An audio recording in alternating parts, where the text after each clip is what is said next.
Hello and welcome to this episode of Mind the Gap, making education work across the globe with me, Tom Sherrington, and with Emma Turner. Hello, Emma. Hello, Tom. Are you well?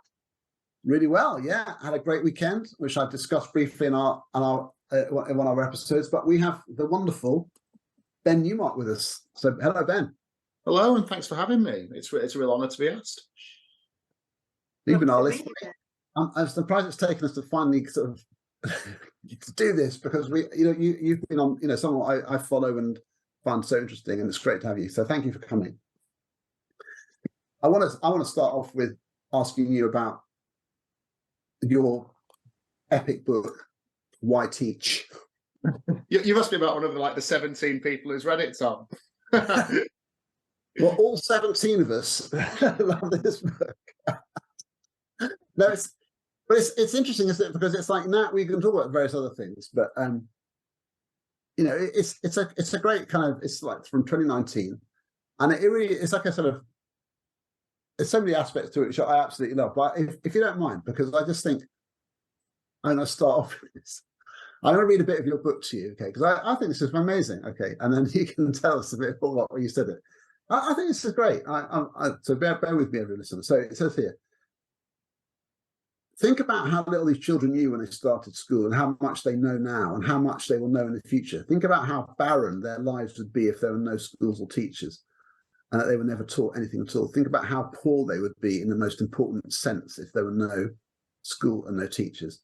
And think about this and allow yourself to feel the privilege and enormous weight of responsibility you carry, a weight that goes back hundreds of thousands of years.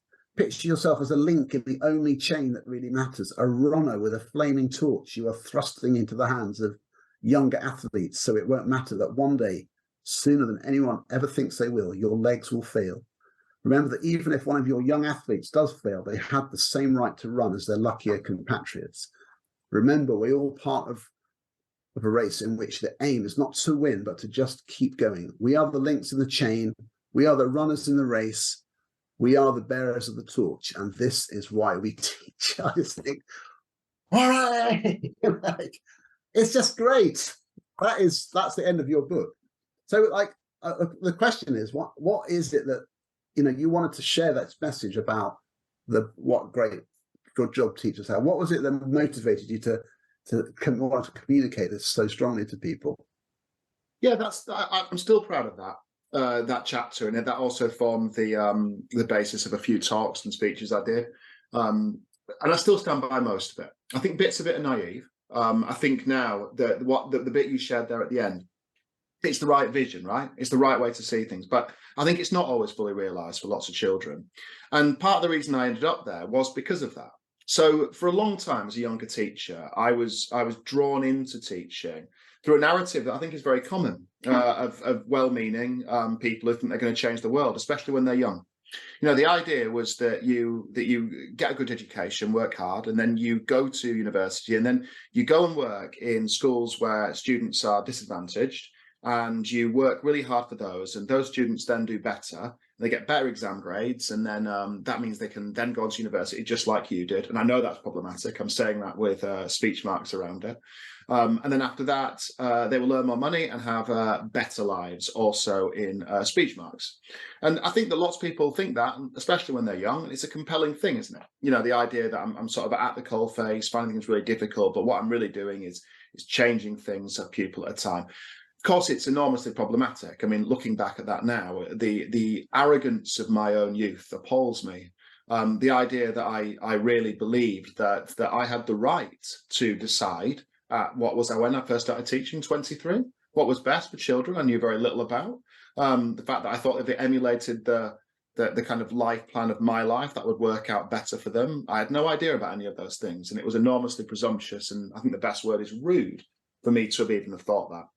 But that's not what really got me onto the passage that you read there. I think it was realizing through my daughter, Bessie, who has Williams syndrome and associated learning disability, that the pursuit of getting high grades is inaccessible for many children. It's just not possible. Now, this isn't lower expectations, and this is me saying that I don't think people should go well. And it's not me saying that I don't think every child should strive to learn more, and that it's not the duty of all teachers in the education system to be able to help them do that. But the very way we've set up education systems and examinations in our country precludes the idea that everybody can go to the top. I know it's slightly more nuanced than I'm saying. I know that if an entire cohort improves, well, then the grades can actually improve. But even if they did, it would not change the finite number of elite destinations, would it? So really, if you set out to go and teach people because you think that you're going to change the world through instrumentalist outcomes like exam grades and associated better jobs and better lives, again with speech marks around those phrases, well then you're wrong and misguided. And it suddenly came home to me because I realized that I was responsible, and I loved more than anybody in the world a child who was not going to be able to compete right at the meritocratic top. Well, if that's true, well, then what is the point of education? And that did throw me into a bit of an existentialist crisis for a while. I built my whole career on this idea that education could be reduced to something reasonably simple, and that we could measure it. And I suddenly realized that wasn't true. So then education had to have a wider goal, didn't it? It had to be wider. And it can't be that everybody just is happy where they're at and we just affirm everyone as they are and we just bumble along comfortably, because that's an affront to the dignity of everyone. You know, none of us are the finished article, and everyone has got the right to kind of improve and progress. So I turned to philosophy, and you probably know him actually. And I suppose I owe an enormous gratitude of thanks to Bernard Andrews, who is a teacher in Spain, an international teacher, but also happens to have a PhD in philosophy. He's one of those people who never tell you that for ages, because he's both incredibly clever and also insufferably modest. So it's like kind of comes out much later. But he sort of introduced me to the idea of education being valuable for its own sake, or certainly that the reward is within itself. And that to me is a much more democratic message. Every child is capable of learning something, and every child's life is enriched by learning something. Of course, they'll learn different things, and they'll learn at different rates, and not everybody will learn as much as everyone else. But everyone's life is enriched by knowing more, from a child with a moderate or severe learning disability who learns to feed themselves for the first time. What an astonishing achievement that is for someone who's worked at that, to someone who does go to Oxford or Cambridge. And then I realised through a lot of help and a lot of patience from people like Bernie, I had found something that carried a bit more water, carried a bit more weight than my old instrumentalist view of things. And I suppose, just like the runners in the race, I've been running with that torch ever since, revising it, changing it. And I think like we interview lots of different people, and there's a common sense of purpose that people share. But I think there's a contribution you make there, which is articulating things which sometimes feel like people aren't able to say. And I think you having the personal mission, if you like, as the parent of Bessie, you've got this sort of almost like a platform to say, look, and look at the way it looks from here, and which then people listen to. So, I mean, do you think if you hadn't had that experience as a parent, you wouldn't have come to these kind of ways of thinking in the same way? I absolutely don't think I would have come to this conclusion and be thinking in things in the same way. Absolutely not. It was a gift. It was a gift given to me by my daughter. That was, and I think my life would be far poorer. Far. Not that I have ever achieved wisdom. No one ever does. But I think I would be far more foolish, more unwise, if I hadn't learned those things through Bessie. But that's part of why I talk about this stuff, right? And Tom Rees would say the same. There's not enough of us. If we have to wait for every single person to have the kind of close proximity, a kind of road to Damascus direct experience moment as I had, well, then we're never going to be able to make enough of a dent in this, enough of a change. So part of it is to try and convince other people to see things in this way too, so that we do things better for all children. And I think that that's actually pushing an open door. I do, and I think that's part of the reason why I think people have been kind in their response to my work and Tom's work, because I think people, even if they've never really thought about it in an organised way, they do have a sense of discomfort, a sense of, although I'm spouting certain things of rhetoric that my unnamed school might say about every child to beat their target grade. Our mission is to send X numbers of children to Oxford or Cambridge, academic excellence for all, in the brutest and most poorly kind of constructed sense. I think people know that's rubbish, don't they? They know that's not true. And so when they hear an argument of someone saying, well, I don't think it's true, I think it's pushing an open door because people already think that. so that's what I reckon. Emma, and we were talking about you before, and Emma, you were really struck by Ben's contribution to the Her book, weren't you? I was, and actually have used 2 quotes from it last week in some training I was delivering. Oh, thanks. So thank you, Ben. No, I was really interested. Just for a bit of background, very often in primary, we've got a much wider, broader range of children with a wider range of needs, because a lot of them are awaiting diagnosis and which take years and years and years and years and years, and very often they don't necessarily get the support, the specialist support that they need until quite a way on in their primary career. So we have lots and lots of children, potentially more than in a secondary school, because by the time they've got that support in, they've kind of gone and got the provision elsewhere. So I come at it from a slightly different angle in primary, because we very often children turn up with us at 4, and that's the first time an educator's ever seen them in that light, and never ever kind of seen what they can do, what they can't do, or what the barriers might be. And so I don't want to say it's more inclusive, because it's not. It's just it's the nature of the system that we end up with more children with a broader range of needs in primary. But I was fascinated by your chapter about then how we provide for children with such a wide range of needs, and the need to not kind of put them all under this umbrella term of SEND. And I thought I'd just really like to hear from you the discussion around that and your thoughts on that, because that was the bit that I took into the training that I was doing about this kind of the anti-homogenous part of that. Well, absolutely, because it is homogenous, isn't it? I mean, first of all, I don't think this is controversial. There's no such thing as a SEND child. So it's a nonsense term. It's ridiculous. But when anyone ever says, that this strategy will work for your SEND learners, what's that even mean? Like, how are you meeting the needs of the SEND learners in your class? Well, that's who. It's important at this point as well, I think, to point out that there's no standard way in which SEND designation is made at schools anyway. So we know that the most powerful driver of whether a child is identified as SEND or not is not them; it's the school they go to. So a complete nonsense term. I do think we need it. I'll come back to that though. So I've come round on that. I do still think we need the term, unfortunately. But the thing is, when people say SEND, they don't mean they do have a more specific idea about what they mean. Of course, they do. When people are talking about what provision works for your SEND learners, they're not talking about the child with a physical disability who uses a wheelchair. They don't mean that person. They're not talking about the child with a visual impairment who has their work blown up on an iPad and then works from there. They don't really mean that either. That's easy to do. It's easy to think about the specific things. There's a kind of generic SEND child that I think that people have in mind, and they mean a child who just finds learning quite hard, or is hard, or teachers find harder to teach is probably a better way to put that. Learn to read slower than other children did, falling further behind, poor confidence, obviously almost certainly a correlation with pupil premium existing there as well. And then my problem with that term SEND designation is it identifies the problem in that child. It then says that actually that is something about them. Someone else should be looking after that child. It should be some specialist who helps them, which absolves the mainstream, the teacher, from looking after that child. So I think that's my main issue with it. I think that, first of all, it is a generic term that doesn't mean anything on paper, but I think it does mean something rather more insidious in practice. I think people do have a general word about that. I think it's unhelpful that moves away.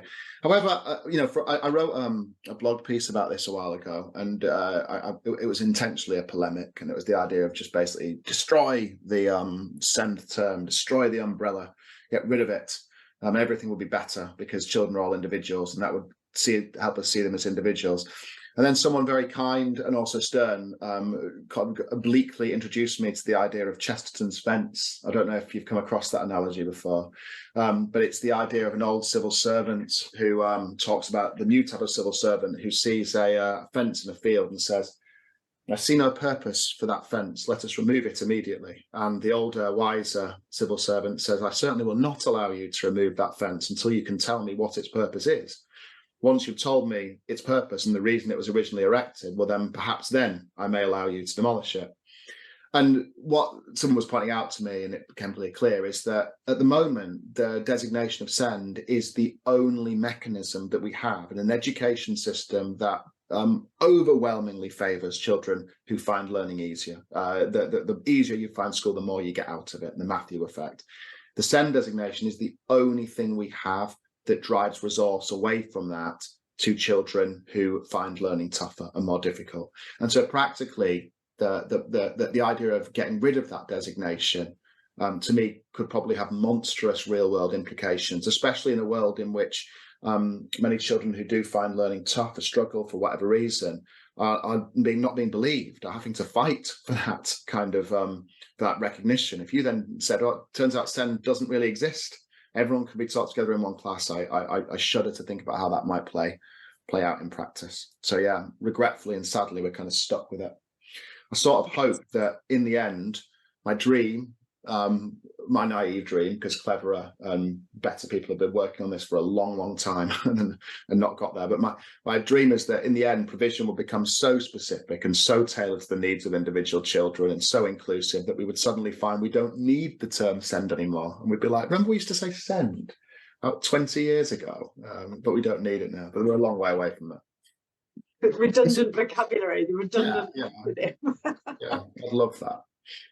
The thing I think is interesting then is like when you come down to the kind of the practicalities of some of these situations. I mean, I was in schools for 30 years and I taught a lot of children with SEND or didn't have, and lots of parents lobbying to have a diagnosis and the long road. I mean, this one of the things that used to wind me up massively was how you couldn't do something with a child until they had a plan or a referral to the education psychologist, and which took ages, and all the emphasis was on diagnosis. And then like 18 months later, when you get the report, and the suggestions in the report would be sort of sometimes so mundane about how to teach the child more effectively. You'd think, do you reckon if we'd all sat down for 20 minutes, just discussed what might be better for this child, we could have realized those things before? And that's not even being facetious. I mean, sometimes it was just all of that for this, and that's the outcome. It just felt so ludicrous that it could be so. I'm not saying that's true in every case, but I can think of many where we were just astonished by the lack of, like, there was no big reveal of therefore teach them in this way. It was all about just good, inclusive pedagogy, making them feel secure, psychologically safe, treating them the same as having high expectations, but building success. There are all these sorts of things where you think, well, but this is true for everybody, isn't it? So do you feel like we get a bit like lost in the weeds of it all, and it's just fundamentals about teaching which need to be thought about more holistically so you can weave in more inclusive ways of running a room and that type of thing? Or do you think it's more about more specialist types of provision within a setting? I mean, these are the kind of difficult things to think about, aren't they? Yeah, they are difficult. But I think that you're right. I mean, like, so when I first found out that my daughter had a genetic condition, I was one of those parents who looked at the advice about that was written for parents, and then looked at the footnotes immediately and tried to find every single book that it was possible to find. And I actually got it here. I'll show you. Yeah, so this is what I call like the big blue book, which has basically a huge number of studies specific about Williams syndrome, all collated into this one thing, all scientific papers about learning and health and about lots of things. What you generally find is just what you said, though. I mean, the children with learning disability, genetic conditions, they're not aliens, not a different species. They're human children, and human children tend to learn in the same way. I mean, a researcher I greatly respect, I know a little bit because she works with children with Williams syndrome, Jo Van Jo van Herwegen, she wrote this study that I read not too long ago, in which it was about whether synthetic phonics worked with children with Williams syndrome or whether they did something else. This exhaustive study went on and on and on, included with like, it's just more synthetic phonics, right? It's what works for what works for all children, works for children with Williams syndromes. You just need to be better at it as teachers. You just need to be more expert in the application and more careful. And I think that's really fascinating, right? Because I think that once you start looking at the kind of teaching and methods that work with children who may traditionally be believed to find learning more of a struggle, you're going to become a better teacher by that. The problem is when you start looking at the methods and the pedagogies that work with children who are the cleverest, I'm not very interested in that, because anything works, or anything can almost appear to work, and you arrive at a huge number of false positives. So, like, guess what? I taught a top set in a grammar school, and it turned out that juggling while talking to them about the Weimar Republic led to them all getting grade 9s and 8s. Everyone should juggle while they're teaching about the Weimar Republic. But of course, that's what's going on. So if you want to become a really, really great teacher and be a really, really great world-class system, I think you'd do far better to recalibrate and to look at the best practice for children who find learning more difficult. And that would be a benefit to all, right? Like the students in the top set of the grammar school would no longer have to endure Mr. Newmark juggling while he speaks about the Weimar Republic, because he would have learned that they were learning despite that rather than because of it. So yeah, I mean, I've rambled a bit there, but I guess the point is right. It isn't radical different. Sometimes it can look radical different. Simon Knight, who is someone I hugely respect, would be able to talk more knowledgeably than me. Sometimes to an unskilled observer who doesn't know what they're looking at, the principles may look different because you don't really know what you're looking at, right?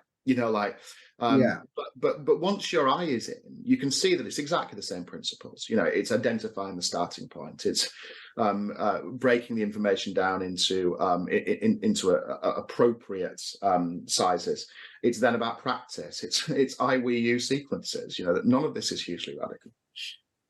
It's interesting as well, because when you drill down into what actually works for children who find learning more challenging and more difficult, and you teach in a way that supports those children, it's so easy to see that what works for them helps everybody, harms nobody. Yeah. What helps everyone harms no one. So let's just do what's right and teach in a way that supports everybody, rather than, like you say, the juggling bit.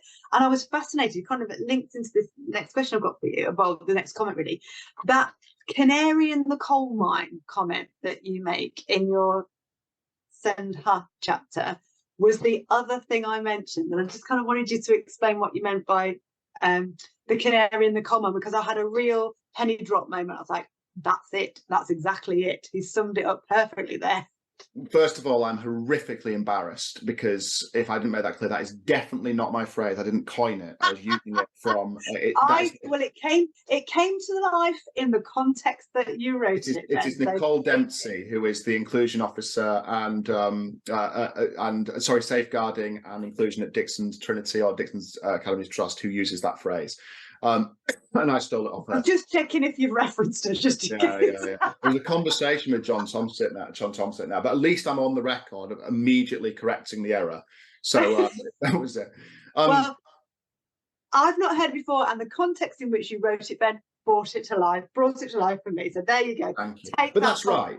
But you are right. Nicole's right. Okay, and let's take a really good example of that, which I was just thinking about before you asked me the question, with GCSE history exam specifications, which unfortunately I know very well.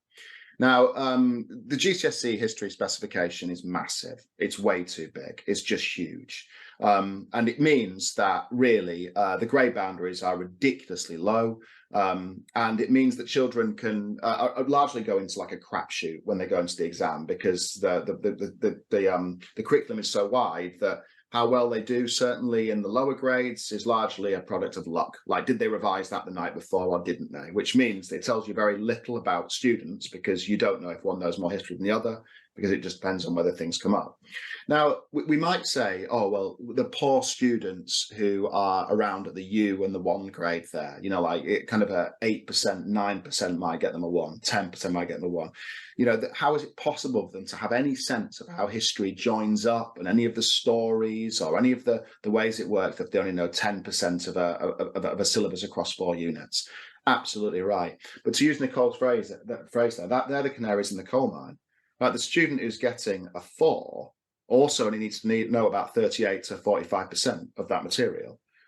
So they are also impoverished by this system, which is actually set up in the interest, really, of the very few students who get 9 and 8, who are the only ones who are able to see that full thing. And even then, they're not seeing the full thing because they've had to focus on learning lots and lots and lots of things in a superficial level so they can cover every question if it comes up.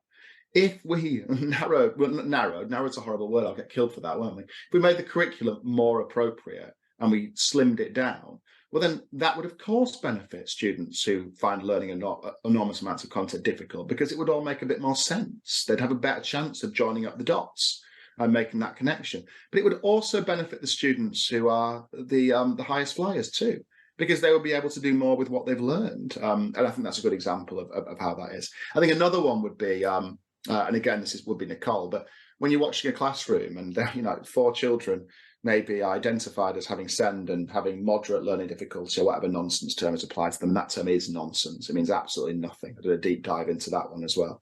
And you might think, oh, well, those 3 students are struggling because there's a lot of content being covered in the class, and they're the most visibly struggling because they're finding it hard to concentrate and not doing well on their tests. It's not just those 3 who are struggling, is it? You know, they don't exist as a separate group. They're on a continuum with everybody else. And how likely, if you would do something very facetious and rank those as the 3 students who found the content most difficult in the class, number 4's not all right either, is she? You know, it's not like she's finding it really easy. Number 5 probably isn't very good. Number 6, you know. And so I think that yes, we're just looking at a system that is disadvantaging lots of people. And that to me, I mean, this trumps so well with. I mean, these are some of the things I bang on about constantly when I'm training and talking about teaching all students. Are they all practicing? Are they all speaking? Are they all able to, be asked questions? And you come across this a lot. It's a very entrenching. It's probably one of the most common things teachers say to me in all the training I do is, like, if we're talking about questioning, they'll say, yeah, but what if they're anxious, and what if they they're afraid to answer? And you say, so what's your answer to that? You can't just say, because you're anxious about them, therefore I'm going to leave them out even more. It's got to be the other way around. You've got to be thinking, okay, they're anxious, I'm anxious about that, so how can I involve them? It's the opposite way around. How can I involve them, which makes them feel secure? And that's how you need to resolve that problem, not by going, oh, I'm just not going to ask them any questions at all in case they feel bad. And I feel like teachers feel really sort of caught in this, like they mean well, they want to do the right thing, but then they end up doing stuff which exacerbates that exclusion. And you have some, I mean, I was saying this earlier, so in our previous episode, Emma and I did a kind of like stuff reporting, and I was talking about the Research Ed conference, which you spoke at on the first weekend of September, and it was my sort of highlight of the day, and I said that on Twitter when it really was. Oh, thanks, Tom. And a couple of things that stood out for me, one of which was the quote again from another person about what can we do every day what would we do every day to teach this child if they were ours? Because they are. That's the Senko at my daughter's school. Yeah. Amazing. I mean, that's a beautiful thing. But then you have this very practical thing. So you and Tom Rees have come up with these 5 principles of inclusion, and one of them, it starts off with which is brilliant: dignity, not deficit. So that's one of the things we've been talking about. But then this other one, I think, is sort of more practical, is different but not apart, which is really where the inclusion comes in. So, I mean, to me, I was really thinking really hard about that. Different but not apart. So how in a say a big, a complex primary school or a large secondary school, if we've got integration and that sense, how do we make children feel part of something when when range of attainment, for example, is a definite challenge? I mean, in practical terms, teachers find that difficult. They report it to me, and constantly it's hard. So what sorts of things are you thinking about that teachers can do? I'm not saying you should have easy answers, but what sorts of things should they be thinking about doing which makes children feel a part of it, even though they have slightly different ways of, or needs, or different kind of extremes of challenge? There's a few things they can do. I think there's definitely a few, but it's interesting. First of all, I don't know. This is a hunch, right? This is but something you just said a minute ago, Tom. You said that when you talk to teachers, when I talk to teachers, I guess it'd be the same. They said they find the range of abilities very difficult to cater for, right? They find that difficult and they find that tough.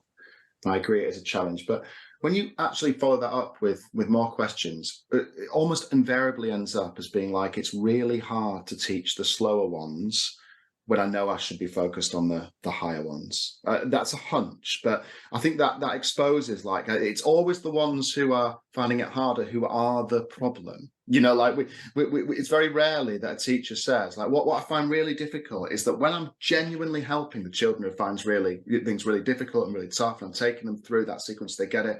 Some of the really bright kids get a bit bored. Like that's very rarely expressed. And it's just interesting to me that it's always the problem located in those who find it harder. It's kind of like piling on disadvantage when they've already got it.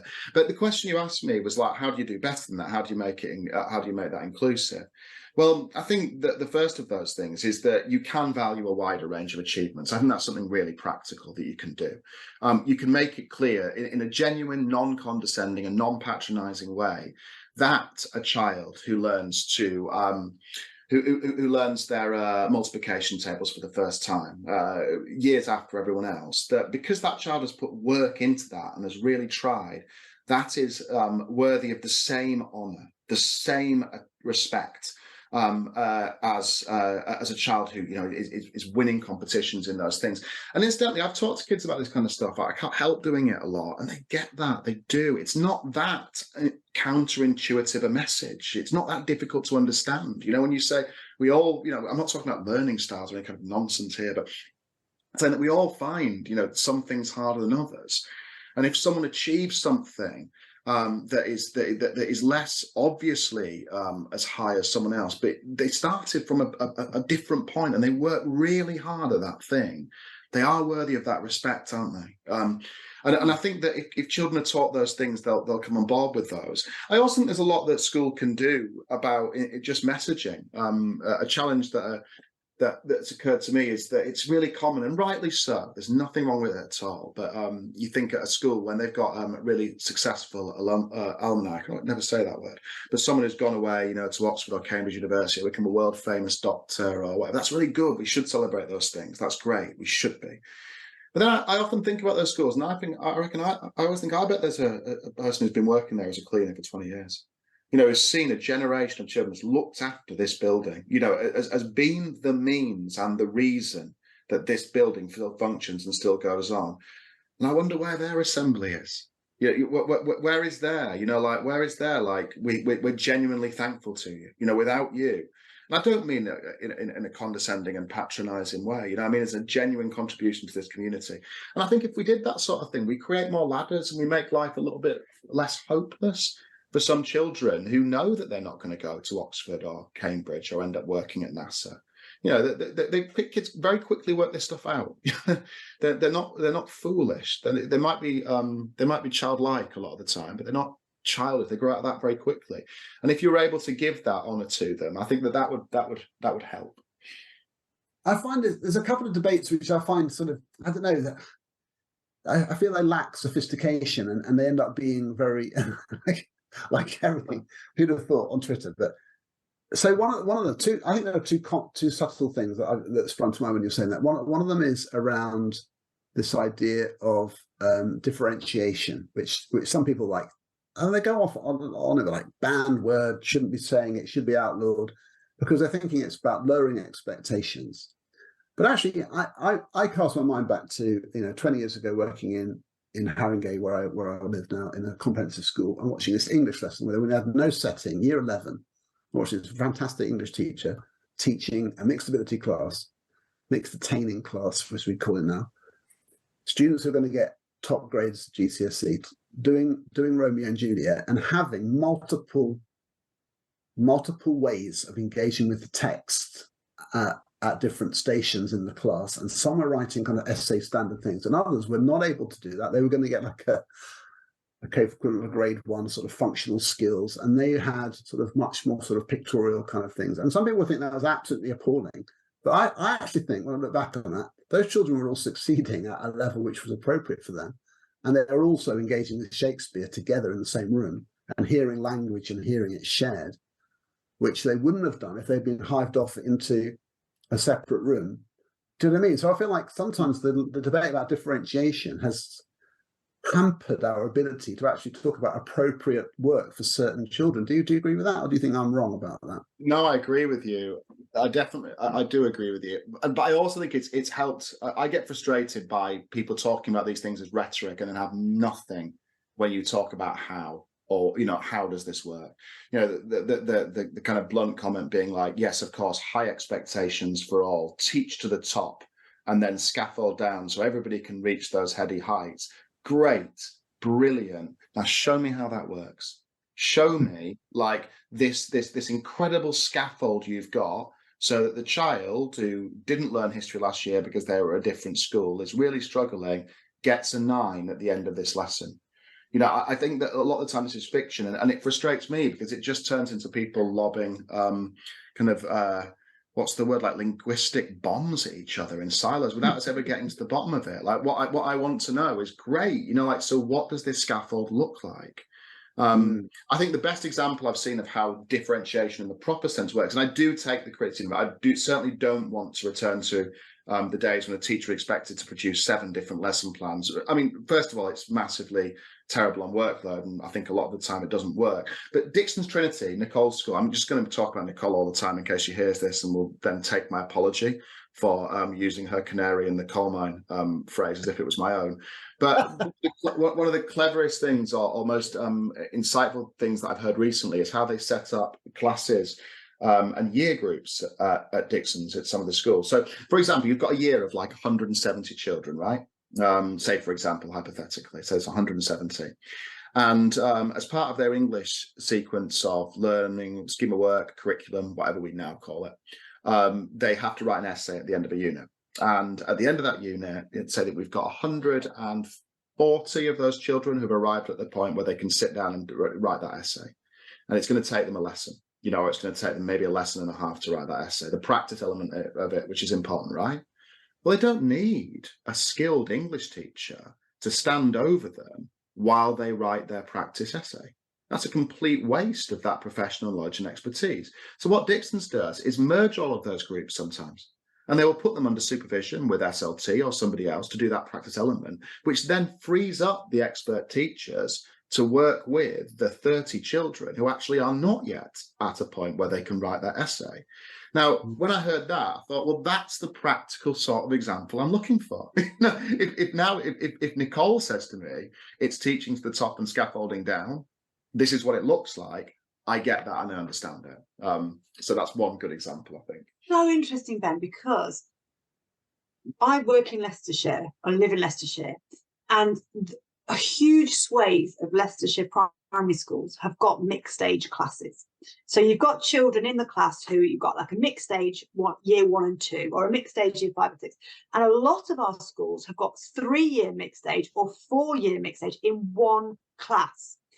And when I hear the differentiation argument, I just want to lose my proverbial whatever, because I'm like, you tell me how to not differentiate when I've got a spread of ability that not only covers 1 year group, but covers 4 year groups in the same class, or in some separate stages, year 2 and year 3 in the same class. So you're straddling 2 separate phases of the national curriculum. Just teach the top, Emma. Oh, honestly, I have almost lost my proverbial so many times with people who say that. I'm like, okay, well, you come into this classroom then and do that. Because the advice that we give for mixed age classes is teach the kids in front of you. Find out what they can do, and then find out what their next steps are and teach them that.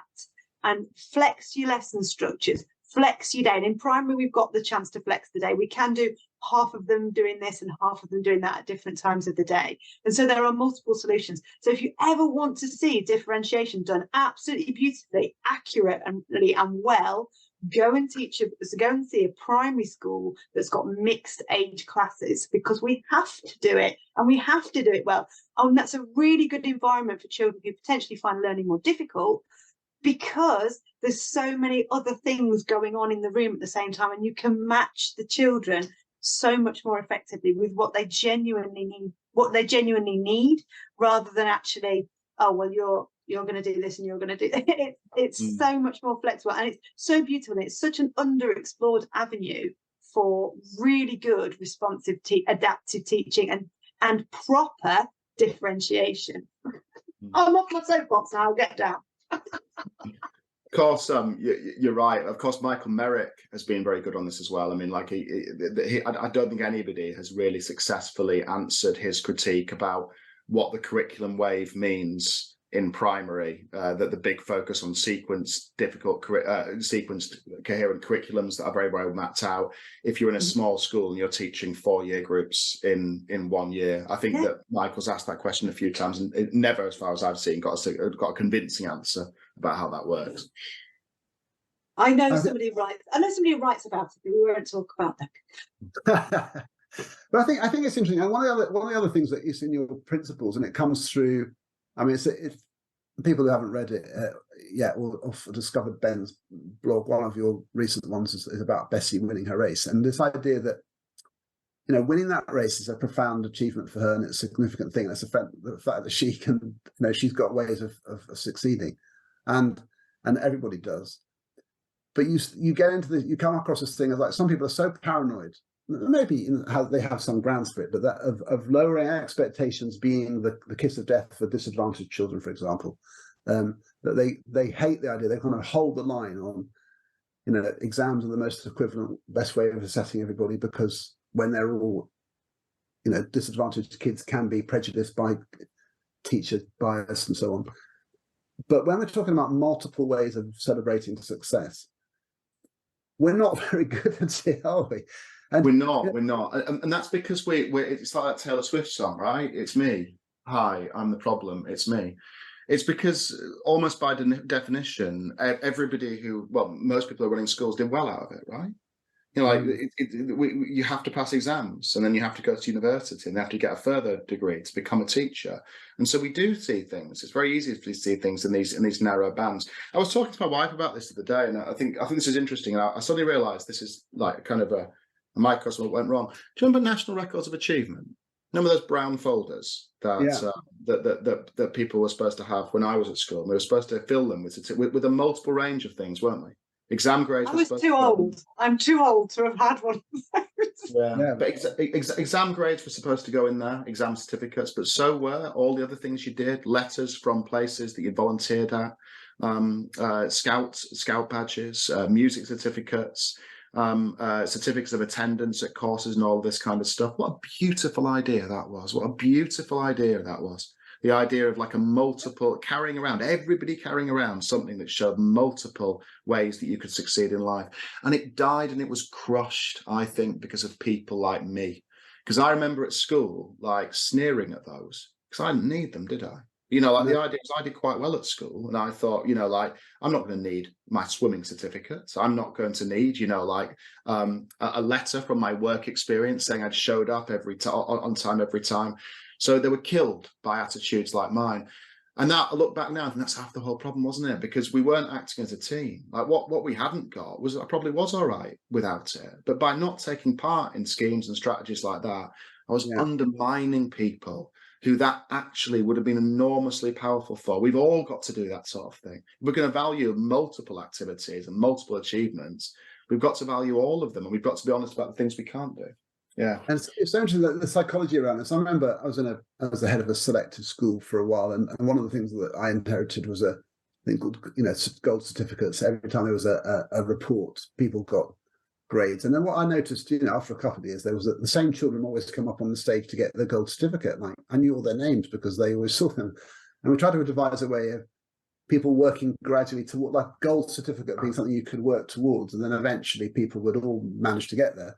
But then once we started doing that, people started saying things like, "Oh, anyone can get a gold certificate." That was a terrible thing. And it became the whole thing of the kind of the kudos of it had lost because anyone could get it. And that was the problem we were dealing with. I was thinking, like, of course everyone can get it in the end, but it's like, and so the value of something needing to be kind of rare is a ludicrous idea that we hold on to in education, that it only matters if a few people can have it. It's a deeply embedded thing, and it's very, very difficult to eliminate. So we have to sort of find other ways where we're not talking in those ways.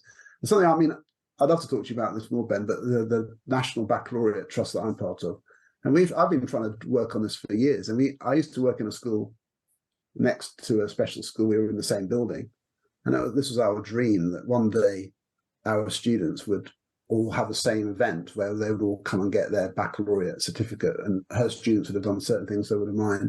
And that baccalaureate idea is in the mix of policy thinking, but I feel like that we need more people to kind of bang the drum for it, really, because I feel like it's kind of there to be explored. It's a very practical solution. I'd love it if that was how we ran the system. Yeah, and I think that balances things, doesn't it? I mean, you mentioned earlier on about assessment methods. I mean, I happen to think that exams are the least worst option. I don't think anyone said that they are the least worst option in what they're trying to do. The problem is that's the only no, that's not fair. The problem is that's the thing we emphasize over and to the exclusion of all else, right? And that's the problem. And I think that is.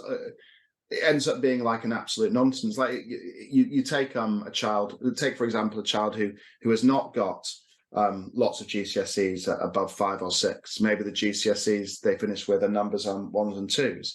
Now, like things about the personal character of that child become enormously important. If they've been at school every day, despite the challenges they face, if they've sat through exams they found really difficult and got there, that's the sort of thing that are actually really important for their next destination to know. But I guess that comes back to the point we started at the beginning. That should also be important for everyone, right? I'll return here. Am I allowed to be political on here, Tom? You can, yeah. Yeah. You can cut it afterwards. You can cut it afterwards. I'm reminded, I think, of the famous quotation about Boris Johnson's by Boris Johnson's teacher, who said, that despite him finding learning easily, he had basically had an utterly appalling and dishonest character. Surely that would have been in all of our interests for character to have been assessed and to have been used as a deciding factor. Surely that the fact we just looked at exam grades and someone's personal intelligence has ended up being of great cost to us all. I don't know if you can use that. I'm just going to deviate ever so slightly, Ben, and tell you a story about my dad. And it's not often I jump from Boris Johnson to my dad, and he would be furious. Right? He was in the same sentence as Boris Johnson, my father was. But I just wanted to kind of pick up on this idea about celebrating things and the culture of the school being a culture of celebration and recognition. Because for years and years and years, my dad had a certificate next to his side of the bed, which I'd got when I was just turned 4, and I'd gone to primary school, and it was my very first sports event, and the head teacher gave me a certificate that was 3rd equal in the jumping bean, and my dad had this framed next to his bed for years. And I said, well, because I went on to be quite successful with running and was quite sporty and whatever, and they've got all these other stuff. I said, why did you frame that one? And he said, because that was a time when I knew that you were in the right place with people who really cared about you. And it was just a lovely moment that Mr. Hardy, my old primary head teacher, he said it was just indicative of a beautiful place and a beautiful moment in your life. And I was thinking, that's partly why I went into primary, because I wanted to create schools like Mr. Hardy, where you celebrated your very youngest children who've managed to get 3rd equal in the jumping bean. And I was just thinking, wouldn't it be lovely if all schools had that kind of culture where those little tiny milestones, even though they're really tiny, are celebrated and then shared with the families that love those kids? That was my little segue from Boris Johnson to my father. The pinnacle of your achievements. That was like, that's going to be on my record of achievement. Is 3rd equal in the jumping bee.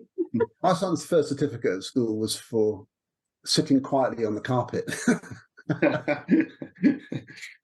Were they trying to encourage more of that behaviour, Tom? Exactly. behavior for learning technique. Anyway, he came home. He was made up. And we used to joke about this. This is how terrible. We used to joke about the fact that when he was in a football team and he was at primary school and everyone gets these trophies, his was always the one for being like, kind of like good sort of the year kind of thing, rather than for being scoring the most goals. But that actually is probably much more important.